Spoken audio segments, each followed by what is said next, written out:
We're good? Are you rolling? Hi everybody, again here after a Sharks game, again with Cisco. I didn't want to interview him, but there's some big news that I want him to tell us about. So what's... No. He gets my microphone. Oh, you know what? I'm going to let you, just for this time. Yeah, no, some really cool news. Finally became public just this week that I get to go and referee at the Paris 2024 Olympics, refereeing with the women's rugby sevens competition. Super excited. You know, it's been a dream of mine since I started with refereeing and rugby to be in an Olympics. Like, I was one of that generation that started in rugby because of the Olympic sport, and I think to be at that pinnacle of the game and have the perspective now of like where I've come and how things have gone is like super special. And I think the crazy thing, like, I've known for a while, and I have just been so surprised and so enamored in a sense by all of the messages of support and well wishes. I think like when you're refereeing, you know, you go week to week, game by game, and you forget how many people you get to be into contact with. And it was just like a really great reminder to see how big the community is and how far I've become and how many people I know. So yeah, super excited. Okay, can I have my mic back? I've known Cisco since he started, even before he started, when you were sort of a lousy number 9. Yeah, not the best, but not the worst. Not the worst, that's true, just for a little bit.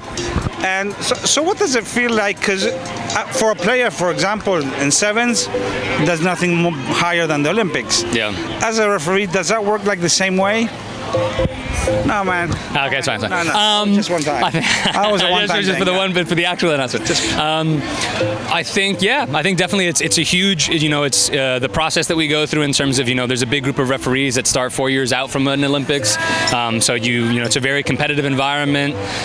So you have to survive for 4 years. So the process starts like 4 years ago. Yeah, so I mean, watching. like this whole journey started in earnest in the sense of like, okay, now it's like make it or break it. In 2021, when I debuted in Edmonton, in the bubble series for the sevens that happened, that was just in Canada. So that was my first like taste of being like properly on the sevens circuit, and you know, from there it started like, okay, like perform or go home, and you know, tournament by tournament, game by game, play by play, that's where it starts. And so to be able to survive through 4 years of, you know, we go through some pretty in-depth review, and you know, from tournament to tournament we're looking at trying to get better and better, especially if you're somebody on the bubble. Like honestly, I've been a couple times. Like yeah, it's quite hard to get there. It's like any other selection, and definitely something that's put it into perspective of like, oh wow, this is a huge achievement too, even as a referee, where I know the Olympics maybe pales in comparison to sometimes maybe a World Cup or maybe a Six Nations appointment, right? Just in terms of the rugby history of those things. I think like, you know, some of the athletes that I know who represent their countries on the series, they don't know still whether or not they're going to the Olympics, and I'm like, oh wow, like that's cool for me to know now. And yeah, so who do you want to thank for your that has supported you over the years? We'll bring him in a sec. He's talking with the grandchildren, but I mean, definitely the first person I think I can remember still like clear as day. You know, obviously I started refereeing before I could drive. I started refereeing before I could drive, and so my dad drove me around to make sure that I could referee. Oh, I did a lot of that also. Yeah. And so I remember one time, like we stepped out of the house, we were getting in the car, and you know, I was going kind of well. I was refereeing. I think this is when I already started refereeing men's senior stuff, and my dad kind of stopped at me and was like, you know, you could be an international referee, I think, if you put in the work and if you stay committed to it. And I think like when I got the email, you know, again like 3 years ago, yeah, because 2021, about being on the series, you know, that was the first moment that I went back to. So obviously like my dad, my mom, which is here also. Who's also here for Mother's Day, so it's just really special, like super special. You know, Jerry Fitzgerald, Terry Day, rest in peace, Patty Mack, rest in peace, Mike Cobb, rest in peace. A lot of people that like that I think a lot about our performances as American referees. We're surviving and holding onto a torch of legacy that really important people put forward. So people like that, and you know, as well, people that I work with day to day, like Nick Racono, Jamie McGregor, everybody. You know, I think the list, Rosalind Anderson for sure, who's still doing all the logistic stuff for the referee group here in MLR. You know, I think the list is like you'd have to get, you know, another SD card for me, and I would keep on going. So it's a long list, and yeah. Let's see what the dad says. No, just happy to be holding the microphone tonight. Well, we'll half and half. Just happy that we're able to do this and collaborate with Cisco to get him to the places that he was able to go, right? As he said, this started as a small project. The two main guys getting this thing going. As a father, my perception is that Jerry Fitzgerald, Terry Day got the ball rolling. At the time, Roy Monk was the development officer. He sent them to a big tournament, kept his eye on him. Simon Page, gave him some really good basic coaching that was very helpful for him. And then Terry Haas, kept that ball rolling. Shout out Terry Haas. So I'm always very grateful for the beginnings, for the grassroots people, because without them, the bigger picture doesn't come into focus, right? So then after that, I'm very grateful for Nick Ricono, has always been there for Cisco.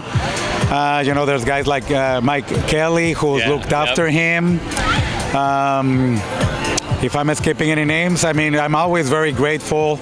I'm especially grateful to Derek Ryan when we went up to that big trip in Washington, D.C., to Jason Wallach, who hosted us at his place like we were family. That was a great eye-opener. I always encourage young referees and young players to go to big tournaments and see the bigger picture, because we think our thing is big and we have a good thing going here in Florida for the youth, but the picture gets bigger and bigger the more you keep on going forward. So go forward, experience new horizons, and aim for the stars, and For sure. If you need any help, I'm sure that young players you can always reach out to coaches. Young referees can reach out to coach referees. You have a whole union behind you that can support you, so keep on reaching out for the stars, guys. We have a whole big horizon ahead of us. Okay, stop talking because we have limited space on my memory card. And for the record, I've been saying forever, right? You forgot to mention me because I've been saying forever. Well, actually, no, no, and I'll interrupt you already. And I'll take the mic to say it. But genuinely, I think one of the craziest things was that, Charlie, obviously super passionate about covering the game in Florida at the grassroots level, filming stuff for teams, filming stuff for people to just see like what rugby in Florida looks like, right?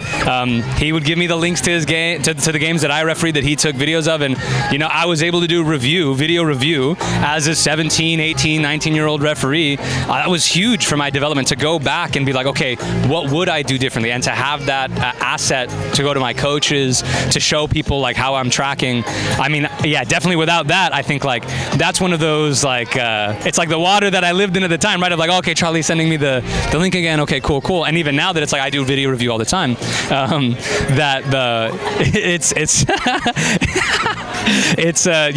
definitely have to thank you and everything that you do for rugby in Florida. I think even what you get to do now to give this side of what the Sharks are doing, both in terms of how they reach out to the grassroots level stuff, but how they're engaging the community here in South Florida. I think it's only something that makes rugby better, and you're an essential part of the rugby community. Definitely. You do more than what you get credit for. I wish everybody pays you and buys you a coffee and buys you yerba mate. Buy him. He's got the coffee links. He's got buy him yerba mate. We'll put the Venmo down here or click the link up here for it. Hey, Cisco, always nice to see you. I hope you keep coming back for the Sharks game. Yeah, me too. If you can, it's a nice opportunity to see your family here.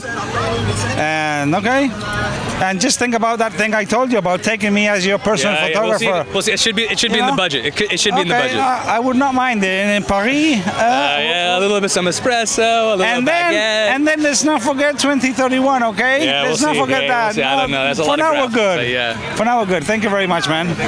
We'll see you around. Great, man.